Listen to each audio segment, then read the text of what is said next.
तो ऐसा करना, अपने सास ससुर को बुला लो ना अपने पास। कैसे माँ?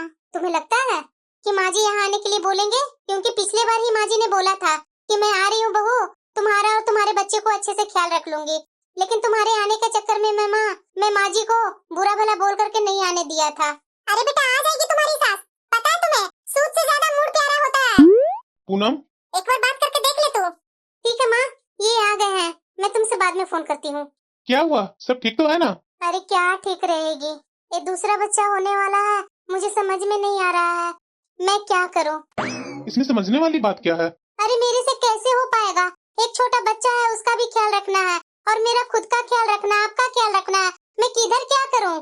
पिछली बार तो मेरी माँ यहाँ आकर के मेरा ख्याल रख ली थी और पूरे घर को अच्छे से संभाल ली थी, लेकिन इस बार तो मुझे टेंशन लग रही है, माँ आ नहीं सकती है यहाँ। क्यों?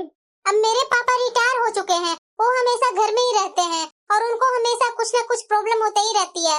माँ अगर यहाँ आ जाएगी तो पापा को ख्याल रखने वाला कौन होगा, इसलिए माँ मना कर रही है यहाँ आने से। आप ऐसा कीजिए, माँ जी को यहाँ बुला लीजिए, उनके यहाँ आ जाने पर मुझे भी आराम मिल जाएगा और ज्यादा खर्चा भी नहीं बढ़ेगा। पूनम, तुम्हें पता है ना कि मेरे पापा भी रिटायर हो चुके हैं, उनको तो तुम्हारे पापा की तरह पेंशन भी नहीं मिलती है, और अगर मैं माँ को यहाँ बुला लूंगा तो पापा को भी तो दिक्कत होगी ना। लेकिन एक बात मुझे समझ में नहीं आ रही है कि तुम्हारा खर्चा कैसे कम होगा, क्योंकि गोलू के होने के समय तुमने ही तो मेरी माँ को यहाँ आने से मना किया था, तो इस बार तुम उन्हें क्यों यहाँ बुलाना चाहती है? मेरे माँ पापा का तुलना अपने माँ पापा से मत कीजिए। पहले बच्चे के समय मेरे माँ पापा ने जिम्मेदारी उठा ली थी, अब क्या हमारे सारे बच्चों की जिम्मेदारी वही उठाएंगे? क्या कुछ दिन आपके पापा खुद से बनाकर नहीं खा सकते हैं? अरे क्या बात कर रही है पूनम, तुम्हारे पापा भी अकेले रह सकते हैं, तुम अपनी माँ को यहाँ बुलाओ, तुम्हारे पापा का ख्याल रखने वाला कौन होगा? ठीक है, अगर माँ जी यहाँ अकेले नहीं आ सकते हैं तो उन्हें बोलिए कि पापा जी को भी साथ में लेकर के आए। हाँ, ये बात तो तुम सही बोल रही है पूनम कि माँ और पापा दोनों यहाँ आ जाएंगे तो टेंशन खत्म हो जाएगी मेरी। और हाँ, एक बात और, आते समय उनसे ये भी बोलिएगा कि गांव से आते समय कम से कम 6 महीना का राशन ले आए यहाँ। और हाँ, एक बात और, उनकी स्लीपर का टिकट करवा दीजिएगा ताकि सामान आसानी से आ जाए। और हाँ, आप क्या खर्च के बारे में बात कर रहे थे, आपके पास दिमाग है या नहीं है? अगर माँ जी यहाँ आ जाएंगे तो मालिश करने वाली, बच्चों को संभालने वाले को बुलाना तो नहीं ना पड़ेगा, तो खर्चा तो अपने आप कम हो जाएगा। अगर गलती से भी पापा को अगर इसकी भनक लग जाएगा ना कि तुमने उन लोगों को गलत मनसा से उन्हें यहाँ बुलाया है, तो तुम सोच भी नहीं सकती है कि वो क्या करेंगे। बस बुड्ढी लाठी में वैसे भी कोई दम नहीं होती है, वह बस सहारा ढूंढते हैं, हम उन्हें सहारा दे देंगे, बदले में उनका सब कुछ हमारा हो जाएगा। आपको जितना कहा जाए ना बस उतना ही आप कीजिए। एक गंदी मनसा दिमाग में पालना बंद करो पूनम, मेरे पापा और माँ इसके बारे में जान जाएंगे ना तो तुम सोच भी नहीं सकती है कि वो क्या क्या कर देंगे। मेरी ये बात को गांठ बांध करके याद रखना। ठीक है, मैं ध्यान दूंगी, पहले फोन तो कीजिए माँ जी के पास। उधर कहाँ जा रहे हैं, मेरे सामने बात कीजिए। नमस्ते माँ। अरे खुश रहो बेटा, कैसे हो तुम लोग? हम लोग भी ठीक है माँ, आप तो जानते ही हो माँ कि आपकी बहू दूसरी बार माँ बनने वाली है, तो इस बार इसके माता पिता यहाँ नहीं आ पाएंगे माँ, और मैं इसे अकेले कैसे संभाल पाऊंगा माँ, तो क्या आप यहाँ आ जाएंगी क्या माँ? अरे हाँ बेटा, क्यों नहीं, अगर माँ बाप बच्चों के काम नहीं आएंगे तो और कौन आएंगे? पर बेटा मैं अकेले कैसे आ पाऊंगी, तुम्हारे पापा का यहाँ देखभाल कौन करेगा बेटा? अरे माँ ठीक है ना, तो पापा जी को भी साथ में ले आओ ना। ये बात तो तुम सही बोल रहा है बेटा, अगर तुम्हारे पापा जी मेरे साथ रहेंगे तो मुझे उनके लिए कोई टेंशन नहीं रहेगी। हाँ माँ, इसीलिए तो मैं बोल रहा हूँ। और सुनो ना माँ, ऐसा करना ना, आते समय ना घर में अनाज वगैरह तो हुए ही होंगे, तो ऐसा करना कि बोरी में बांध करके जितने भी अनाज होंगे यहाँ लेते आना ना माँ। तुम्हें पता है ना माँ कि डिलीवरी में कितने खर्चे होंगे, तो मुझे थोड़ा हाथ दबा करके चलने होंगे ना। अरे हाँ बेटा, जरूर। लता जी, किससे इतनी प्यार से बातें हो रही है? अरे बेटा तुम्हारे पापा आ गए हैं, ठीक है मैं बाद में बताती हूँ, पहले आइए मेरे पास बैठिए, एक खुशखबरी सुनाऊंगी आपको। लो, बैठ गया, क्या खुशखबरी सुनाने वाली है? आपको पता है आप फिर से दादा बनने वाले हैं और मैं दादी, इसलिए बेटे ने फोन किया था, हम दोनों को अपने घर बुला रहा है। क्यों? गोलू के वक्त तो बहू ने क्या कहा था कि तुम्हें बच्चों को रखने का ढंग नहीं मालूम, फिर इस बार क्या हो गया? जरूर उन दोनों को दिमाग में कोई खिचड़ी पक रही होगी। अरे आप पुरानी बातें भूल जाइए ना, हम लोग उनकी भूल की सजा हम अपने पोते पोतियों को क्यों दे? और सुनिए ना, घर में जितने भी राशन पड़े होंगे ना और अनाज एक बोरी में बांध करके ले जाने के लिए बोला है बेटा, और हमारी स्लीपर का ट्रेन भी करवा रहा है बेटा। अच्छा, तो हम वहाँ जा रहे हैं तो अपने खाने पीने का इंतजाम खुद ही करेंगे। इससे अच्छा है कि हम अपना घर में खुशी खुशी क्यों न रहे। अरे आप ये कैसी बातें कर रहे हैं? आप क्या पिछली बातों को लेकर के बैठ जाते हैं? इतनी सख्ती सही नहीं है। आखिरकार हम लोग दादा दादी बनने वाले हैं। आप इतना सख्ती से यहाँ बैठ जाएंगे और हमारे वहाँ ना जाने के बाद बहू के साथ ऊंच नीच कुछ हो जाएगी तो क्या हम लोग जिंदगी भर अफसोस करते बैठेंगे? अरे जाने दीजिए, बच्चे हैं, गलतियाँ हो गई तो गलतियों को पकड़ करके हम लोग बैठे रहेंगे तो ऐसे नहीं ना चलता है दुनिया। अब उसे अक्ल हो गई है ना। देखिए सामने से फोन करके बोल रहा है कि माँ पापा के साथ आप आ जाइए। देखिए तो जरा, मुझे नहीं बुलाया, आपको भी साथ में बुला रहा है। ना जाने औरतें पुत्र मोह में इतना कमजोर कैसे हो जाती है, फिर बाद में इन्हें ही रोना पड़ता है। अब जाने भी दीजिए ना, वो है तो हमारा बेटा ही है ना। और बहू किसकी है? हमारी ही तो बहू है। ठीक है, मुझे ज्यादा मनाने की कोशिश मत करो। अब तुम बोल रही है तो मुझे करना ही पड़ेगा वो काम। ये हुई ना मेरे पति वाली बात।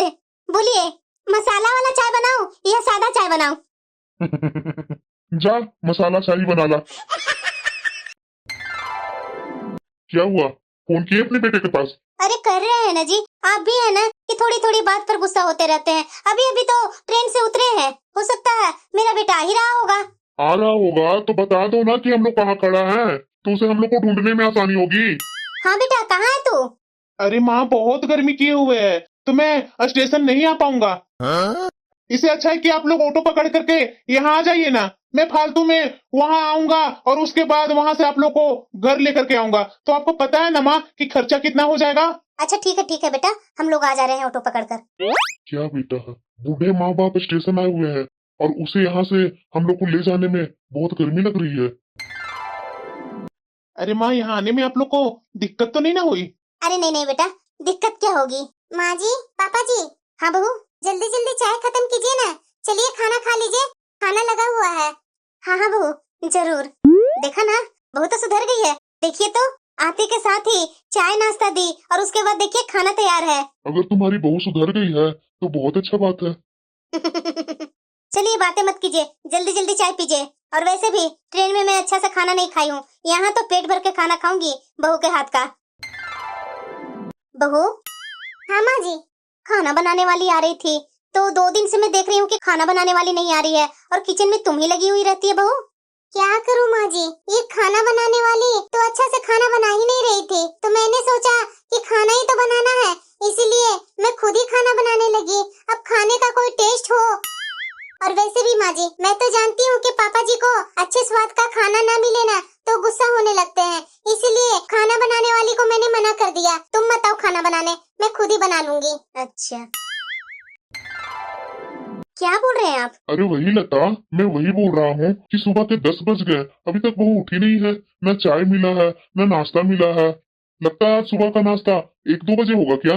अरे नहीं, ऐसा क्यों बोल रहे हैं? मैं अभी बहू को देख करके आती हूँ कि बहू कर क्या रही है। बहू, क्या हुआ बहू? माँ जी आप देखिए ना माँ जी, आज सुबह से ही मेरी तबीयत ठीक नहीं लग रही है, इसीलिए आज मैं उठ नहीं पाई। तो आज का नाश्ता खाना आप देख लेंगे माँ जी। अरे हाँ बहू, तू आराम कर। ऐसी हालत में तो तबीयत को तो ऊपर नीचे लगा ही रहता है। मैं आज खाना नाश्ता देख लेती हूँ। ठीक है माँ जी। इनसे तो काम करवाना मेरे भाई हाथ का खेल है। अब आराम से चैन से सोऊंगी दिन भर। अरे लता। हाँ जी बोलिए, कुछ काम है क्या? अरे लता, मैं तो ये बोल रहा हूँ ना कि तुम डेली डेली इधर खाना बनाने लगी है। बहू से क्या एक काम भी नहीं होता है? अरे जाने दीजिए ना जी, हम लोग आए हैं क्यों? बहू और बेटे को मदद ही करने आए हैं ना। और इस समय में वैसे भी तबीयत खराब होती ही रहती है तो मैं कितना बहू से काम करवाऊं, इसीलिए मैं छोड़ दी हूँ। फिर भी लता, ये सब मुझे कुछ अच्छा नहीं लग रहा है। अब बहू हमेशा दिन रात बेड पर लेटी रहेगी तो उसके लिए और बच्चे के लिए भी तो ठीक नहीं होगा ना। अरे कुछ टहलना घूमना, ये भी तो बहू को होना चाहिए ना शरीर में। अरे डॉक्टर ने खुद ही बोला है बहू को बेड रेस्ट करने के लिए, तो करने दीजिए ना। माँ जी देखिए ना, बहुत दर्द हो रहा। माँ जी चलिए, माँ जी अपने बेटे के पास फोन कीजिए ना, मुझे हॉस्पिटल जानी है। देखा ना, देखा, जल्दी जल्दी अपने बेटे के पास फोन लगाइए। मैं ना अभी बहू को संभालती हूँ। बिल्कुल अपने पापा पर गया है। हाँ माँ जी। बहू तुम अपना और मुन्ने का अच्छा से ख्याल रख, मैं जा रही हूँ, बाकी का काम कर लेती हूँ। जी माँ जी। माँ जी मेरे लिए ना आज वो पनीर का सब्जी जरूर बनाएंगे, ये सब खाते खाते ना मैं बोर हो गई हूँ माँ जी, तो थोड़ा आज अच्छा बनाइएगा खाना। अरे हाँ हाँ बहू, जरूर। और हाँ माँ जी, थोड़ा ना 1 कप चाय बना करके पहले ले आइए ना मेरे कमरे में। चाय पी लूंगी ना, थोड़ा ना मेरा मन अच्छा लगेगा। ठीक है बहू। आप बताइए, आप भी चाय पियेंगे क्या?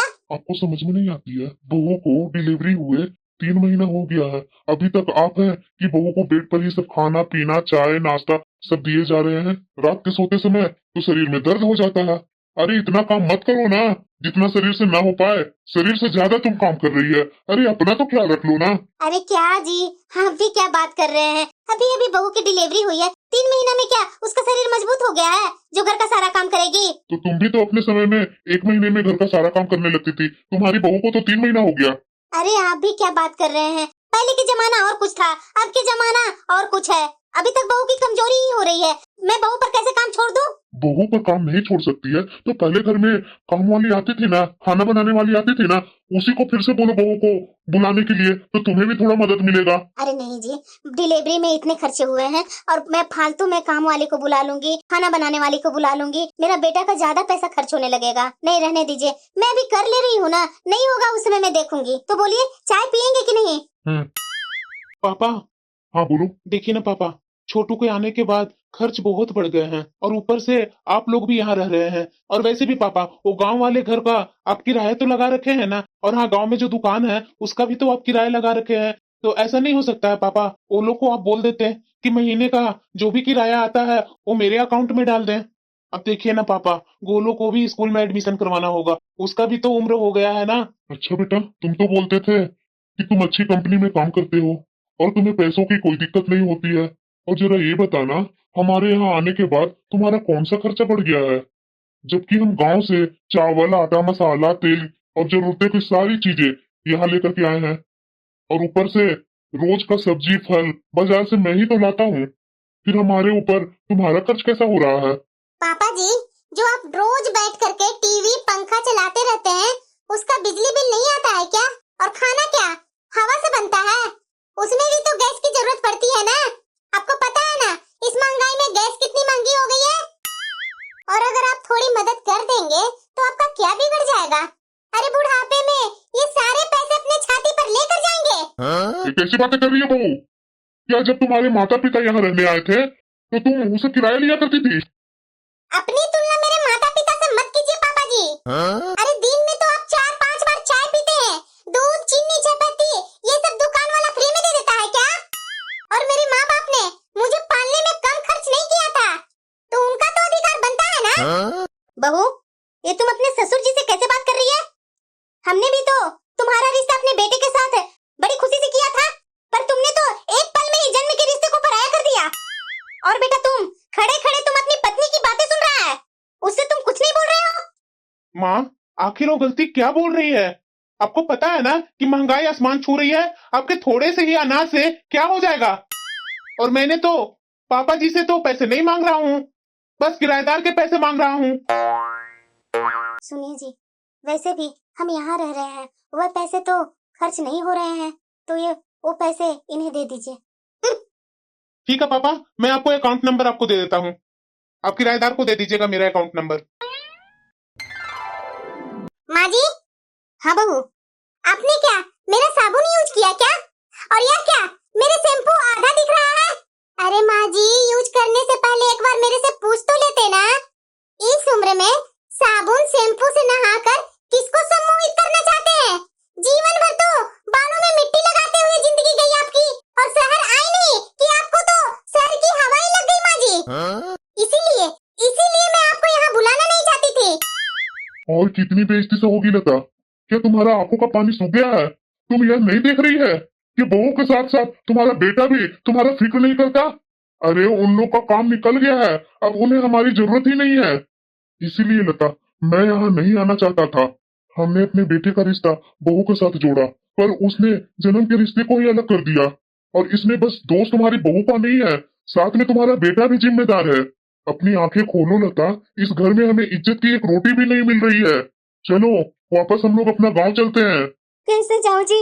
छोटू तो अभी 3 महीना का ही हुआ है, थोड़े दिन और रुक जाइए ना, बस वो संभालने लायक हो जाए, वरना कहीं बहू से कोई गलती हो जाए तो। तुम्हें अपने पति की इज्जत से ज्यादा बेटे बहू की चिंता है। अरे जिस बेटे को तुमने 27 साल तक संभाला, जब वो तुम्हारा अपना नहीं हो पाया तो इस छोटे बच्चे से क्या आस लगा रही है? अगर तुमने कल अपना सामान नहीं बांधा तो मैं अकेले ही चला जाऊंगा। माँ जी, क्या आज खाना नहीं बनेगा क्या? आपको तो सोचना चाहिए था कि मेरा एक छोटा बच्चा है, मुझे भूख बहुत जल्दी लग जाती है। और यह क्या, सोफे के ऊपर क्यों पैर रख करके बैठे हुए हैं? नीचे पैर रख करके बैठिए ना। हाँ हाँ बहू, मैं अभी बना देती हूँ, लेकिन एक बात तुमसे कहनी थी। जल्दी बोलिए, मेरे पास कोई फालतू का समय नहीं है। बहू, अपने ससुर जी के लिए एक गिलास दूध अलग से निकाल दो, क्योंकि वो रोज दवाई दूध के साथ ही खाते हैं। माँ जी, दूध मुफ्त में नहीं आता है, और हाँ, जितना आपका घर से किराया आता है ना, उसमें क्या होगा? और दवाई तो पानी के साथ भी लिया जा सकता है ना। इस उम्र में दूध पीकर क्या करेंगे? पूरी दिन तो रोटियां तोड़ते रहते हैं, और दूध पीकर क्या पहलवानी करेंगे? आप जल्दी से खाना बनाइए। जिस पति के लिए मैं अपने घर पर क्या क्या जतन नहीं करती थी, और आज एक गिलास दूध भी उन्हें नसीब नहीं हो रहा है। जो पति मेरे लिए फल, मिठाइयाँ, तरह तरह के ड्राई फ्रूट लाला करके देते थे, आज वही अपने ही पैसों को खर्च नहीं कर रहे हैं। सुनिए जी, मेरा रिश्तों पर से भरोसा उठ गया है। जो कल हमारे बच्चे थे, वो आज मालिक बन बैठे हैं, और माँ बाप से किराया चाहते हैं। सही कहा था आपने, हमें बहुत पहले यहाँ से चले जाना चाहिए था, लेकिन आगे से आप जैसे बोलेंगे मैं वैसा ही करूंगी। ठीक है, तू टेंशन मत लो, मेरे रहते हुए तुम्हारे आंखों में आंसू नहीं आना चाहिए। लता, तुम्हें बार बार क्या उधर देख रही है? जब अपना ही बच्चा तुम्हारा दर्द नहीं समझता है तो तुम उसके बच्चे से क्या मुंह पाल रही है? चलो यहाँ से, हमारे लिए यहाँ कोई जगह नहीं है। मैं तुम्हें ढोल बाजे के साथ लेकर आया था और इज्जत की रोटी खिलाऊंगा, यह वादा किया था ना मैंने तुमसे। मैं अपने वादे को सदा निभाऊंगा। चलो यहाँ से। माँ जी, कहाँ गए माँ जी? अरे चाय बनाकर लाइए ना, घोड़े बेचकर सो रहे हैं। माँ जी। अरे मैडम जी, लगता है अम्मा जी का कमरा खाली है और उनका सामान भी कहीं नहीं दिख रहा है। क्या? हाँ मैडम जी। पूनम, ये काम वाली क्या बोल रही है कि माँ और पापा घर छोड़कर चले गए? हाँ, मुझे भी यही लग रहा है। ये देखिए, एक पेपर दिख रहा है मुझे, पता नहीं इस पेपर में क्या लिखा हुआ है। क्या लिखा है? थोड़ा मुझे भी तो सुनाइए। बहू, हमने अपने बेटे के साथ तुम्हारा रिश्ता जोड़ा, लेकिन तुमने तो जन्म के रिश्ते को ही अलग कर दिया। पर इसमें तुम्हारा कोई दोष नहीं है। जब बेटा ही माँ का दर्द नहीं समझ सका तो तुमसे क्या उम्मीद रख सकते हैं? आज से हमारा और तुम्हारा रिश्ता नहीं होगा। इन 3 महीनों में तुमने जो हमें इज्जत दी है ना, भूल से भी कभी अपने माँ बाप के साथ मत करना, वरना तुम्हारे बच्चे कल को तुम्हारे साथ वैसा ही करेंगे। ईश्वर ने भी तुम्हें 2 बेटा दिया है, बस इतनी ही दुआ करेंगे कि वह हमारे बेटे के जैसा ना हो। पूनम, माँ और पापा को बहुत दुख पहुंचा है, इसी कारणवश वो लोग घर छोड़ करके चले गए। अरे नहीं नहीं नहीं, ये तो इनकी नौटंकी है। यहाँ रहते थे माँ जी तो बराबर पापा जी उनके पीछे पीछे लगे रहते थे कि इतना काम क्यों करती है। मुझे तो लग रहा है कि इसी बहाने पापा जी माँ जी को लेकर के चले गए कि मेरी पत्नी यहाँ बहुत काम कर रही है। मैं नहीं जान रही थी कि आपके मम्मी और पापा ऐसे होंगे। बड़ी लंबी लंबी बातें करते थे। 2 पोता है मेरा, अपने छोटे पोते को भी मुंह नहीं दिखा उनको। अब मेरा बेटा है तो मुझे ही संभालना होगा, तब माँ जी संभाल देंगे। मैं फालतू में माँ जी पर आशा लगा रखी थी। अरे पूनम, जल्दी चाय दो ना। अरे चाय मैं क्या दूं?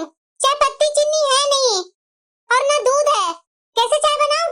आपसे 2-3 दिन से बोल रही हूँ कि घर के राशन खत्म हो गए हैं, वो मंगवा लीजिए, लेकिन आप है कि सुनते नहीं है। अरे यार, मैं तो सोच रहा था कि गांव से किराएदार वाले को पैसे आएंगे, उसी से राशन में मंगवा लूंगा, लेकिन अब तक मेरे अकाउंट में पैसे आए नहीं किराएदार लोग को। तो नहीं आया तो आप फोन तो कर सकते हैं ना, क्यों नहीं दे रहे किराएदार पैसे? अच्छा अच्छा ठीक है, मैं अभी फोन करता हूँ। अरे भैया, अभी तक मेरे अकाउंट में किराए का पैसे नहीं आए हैं। इतना लेट से आप दोगे तो कैसे चलेगा? अब आप ना महीना लगते ही मुझे किराया दे दिया करना। भाई साहब, आप हमारे मकान मालिक नहीं है। मतलब कि हमारे मकान मालिक आ चुके हैं और उन्होंने कहा है कि आपसे उनका कोई रिश्ता नहीं है, फिर मैं किराया आपको क्यों दूं? जब मेरे मकान मालिक सामने हैं तो इन्हें ना दे करके आपको क्यों दूं किराया? अरे अब क्या हो गया, आपका मुंह बन गया? अरे पूनम, पापा ने तो मना कर दिया किराएदार को पैसे देने से। क्या? सर, आपका लोन का किस्त इस महीना नहीं आया। वो क्या है ना बेटा जी कि मैं लोन नहीं चुका पाऊंगा, तो आप हमारे घर को बेचकर अपना पैसे ले लीजिए। ठीक है, हम लोग कार्रवाई करते हैं। ये आपने क्या कर दिया? अरे लता, अभी भी तुम्हें समझ में नहीं आया? तुम्हारे साथ तुम्हारे बहू और बेटे ने इतना गंदा सलूक किया, और तुम है कि अपनी बेटी के मुंह में अभी भी परेशान हो रही है। वो शहर का घर जो मेरे नाम पर लोन उठाया था, तो क्या मैं जिंदगी भर भरता रहूं? अब वो वहां रह रहा है, वो जाने कैसे लोन पूरा करना है। मेरे कंधे पर बंदूक रख करके बंदूक कब तक चलेगा? अब इतना तुम बेटे के प्रेम में अंधा मत बनो। ये क्या हो गया पूनम? पापा ने तो साफ मना कर दिया ये घर का लोन देने से। ये बैंक से नोटिस आया है कि अगर हम लोग जल्दी से जल्दी पैसे पे नहीं करेंगे तो वो लोग यहाँ ताला लगा देंगे। मैं कैसे क्या करूं? मुझे तो ये नहीं समझ में आता है, ऐसे माँ बाप होते हैं कि अपने बच्चों को दर दर भटकने पर मजबूर कर देते हैं। ये सब बोलने से कोई फायदा नहीं होगा पूनम। हम लोग को ना गांव जाना होगा, पापा और माँ से बात करनी होगी। ठीक है, चलते हैं हम लोग वहाँ। अरे बेटा, तुम लोग यहाँ अचानक कैसे आना हुआ? लता, तुम यहाँ से जाओ, और रामू तुम इनका सामान बाहर वाले रूम में रख दो, क्योंकि ये लोग रात को चले जाएंगे। पापा, आप हमारे साथ ऐसा कैसे कर सकते हैं? अगर वो घर चला जाएगा तो हमारे सर पर छत नहीं होगी। बच्चे को लेकर के कहाँ जाएंगे हम लोग? अरे जिसने तुम्हें जन्म दिया उसकी छत के बारे में तुमने कभी नहीं सोचा, तो हम तुम्हारी जिम्मेदारी क्यों ले? जाओ अपने सास ससुर के पास, जिनकी सदा तुम्हें चिंता होती है। अपनी माँ को तुम 3 महीना किस लिए बुलाया था ना, ये मुझे भी पता है। मैं तुम्हें अपनी सारी संपत्ति से बेदखल करता हूँ। अब तो कानून भी यही कहता है कि अगर मेरी मर्जी नहीं होगी तो तुम मेरा एक पैसा नहीं ले सकते हो। मैं वैसे भी इतना निर्दयी नहीं हूँ। बच्चे को लेकर के आए हो तो शाम तक मैं तुम्हें समय देता हूँ। मेरे घर में मेहमानों के खाने पीने के रहने का किराया नहीं लेते हैं, तो खाना खा कर ही जाना, दूध पी कर ही जाना। माँ जी, पापा जी तो मर्द हैं, तो दर्द नहीं समझेंगे। आप तो एक औरत है ना, आप अपने पोते के साथ ऐसा व्यवहार करेंगे? बहू, इंसान जो बीज बोता है वही काटता है। क्या बोल रहे हैं माँ जी? बहू, मैंने तो तुम्हें एक भरा पूरा पेड़ दिया था ताकि उसकी छांव में फलो फूलो। तुम कैसे भूल गई कि पेड़ की टहनियां अपनी जड़ों से जुड़ी होती है? अगर तुम जड़ को ही काट देगी तो तुम्हारे हाथ में क्या आएगा? अगर तुम माँ बाप समझकर मांग लेती तो अच्छा रहता, पर तुमने तो हमें किराएदार ही समझा। अब मेरे पास तुम्हें देने के लिए कुछ भी नहीं है, क्योंकि मेरे पति का सम्मान के आगे अब मेरे बेटे का भी कोई मोल नहीं है। तुम्हारे लिए खाना बनवा दी हूँ, और हाँ, 1 गिलास दूध के बजाय 2 गिलास दूध पी करके ही जाना। हमारे घर में अपनों के साथ पराया जैसा व्यवहार नहीं करते हैं। ये क्या हो गया? माँ जी और पापा जी तो पूरा बदल ही गए। मुझे तो समझ में नहीं आ रहा है कि मैं कैसे क्या करूं। भैया जी, रिक्शा वाला आ गया है, आपका सामान रख दूं ना? औकात में रहकर बात कर। मेरा सामान रखेगा? ये मेरा घर है। भैया जी, मुझ पर चिल्ला करके क्या करोगे? मेरी औकात तो मैं जानता हूँ, पर आपके अपने माँ बाप के जीवन में आपका क्या स्थान था ना, वह शायद आप भूल गए हैं, और अपना स्थान आप खो बैठे हैं। चलो पूनम, यहाँ रहने से और बेइज्जती होगा। चलो हम लोग घर ही चलते हैं अपना। तुम चिंता मत करो प्रेमा, मुझे जो काम था वो मैंने कर दिया। फिर भी जी, मुझे बिल्कुल अच्छा नहीं लगा कि मेरे पोते, मेरे बेटे इसी तरह से चले गए अपने घर। तो क्या करते लता, उसको और सर पर बैठाते हैं? जो अपना माँ बाप को माँ बाप न समझे औलाद, वो बच्चे किस काम का? जब भगवान हाथ पैर दिए हैं तो बच्चों को क्यों मुंह ताकना? देख ही रही है हमारे बच्चे कैसे हैं। जरा ये बताओ लता, जब तक हम अपने बच्चों को इच्छाओं का सम्मान करते रहेंगे तभी तक हमारे बच्चे हमारी इज्जत करेंगे। जब कुछ लेकर के माँ बाप की सेवा करनी है तो माँ बाप क्यों नहीं दूसरों को पैसे दे करके अपना सेवा करवाएं? ऐसे बेटे से तो अच्छा होता कि हमारा कोई बेटा ही नहीं होता, ताकि हम लोग को इतना दुख तकलीफ तो नहीं ना होता।